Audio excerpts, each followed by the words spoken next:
इकाई 3.2 पाश्चात्य काव्य शास्त्र। अगला टॉपिक है रूपवाद। 20वीं सदी के दूसरे शतक में शुरू हुए रूपवाद आंदोलन का उदय रूस में हुआ था। 20वीं सदी का दूसरा दशक मतलब 1910 से 1920 के बीच में जो रूपवाद आंदोलन हुआ था, इसका उदय हुआ था रूस में। यह एक कलावादी आंदोलन है। 1919 ईस्वी में रूपवाद आंदोलन की शुरुआत रूस के विक्टर स्क्लोवस्की ने की थी। यह अंग्रेजी के फॉर्मलिज्म शब्द का हिंदी प्राय है। मतलब अगर इंग्लिश में देखें तो इसका मतलब होता है, रूपवाद का मतलब होता है फॉर्मलिज्म। इसमें रचना के बनावट पर बल दिया जाता है, यानी कि इसकी रूप और तकनीक पर। बोरिस इकेनबाम, विक्टर स्क्लोवस्की, रोमन जैकोब्सन का नाम इस आंदोलन में प्रमुख रूप से आता है। सोवियत संघ के गठन के पश्चात रूपवादियों ने अपना स्थान रूस से हटाकर चेकोस्लोवाकिया कर लिया था। वहां रोमन जैकोब्सन, जॉन मुक्रोवस्की और रेने वेलेक, जो कि प्रॉग लिविंगस्टिक सर्कल के सदस्य थे, उन्होंने रूपवाद के क्षेत्र में महत्वपूर्ण भूमिका निभाई थी।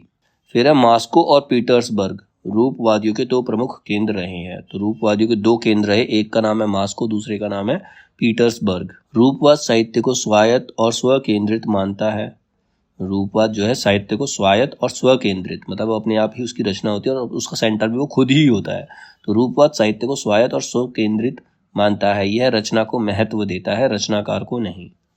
यह साहित्य के विषय की निश्चितता के प्रश्न को खारिज करता है और साहित्य की सामाजिकता में विश्वास नहीं करता। इसका संबंध वर्तमान से होता है, इतिहास से नहीं। संरचनावाद, शैली विज्ञान जैसे महत्वपूर्ण आंदोलन रूपवाद से प्रभावित रहे हैं। रूपवाद परंपरा से चली आ रही काव्य दृष्टि को नकारता है। मतलब जो पुरानी काव्य दृष्टि चली आ रही थी, ये उसको स्वीकार नहीं करता, ये उससे अलग जाता है। रूपवाद जो है, यह कविता की भाषा संरचना, उसकी टेक्निक का विश्लेषण करता है। रूपवादी अपने को रूप तक ही सीमित कर लेते हैं तथा कविता के अध्ययन के क्षेत्र में चमत्कार की तलाश पर बल देते हैं। इन मान्यताओं के तत्व भारतीय समीक्षा में प्राचीन समय से ही विद्यमान है।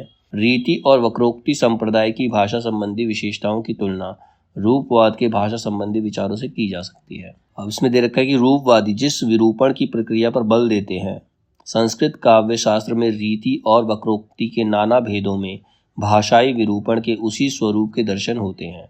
मतलब रूपवादी जिस विरूपण की प्रक्रिया पर बल देते हैं वो कहाँ मिलती है? संस्कृत काव्य शास्त्र में रीति और वक्रोक्ति उनके भाषा निरूपण में मिलती है। वक्रोक्ति के भेदों में वस्तु विन्यास वक्रता एक प्रकार के विरूपण की ही प्रक्रिया है। ये कहा था डॉक्टर सत्यदेव मिश्र ने।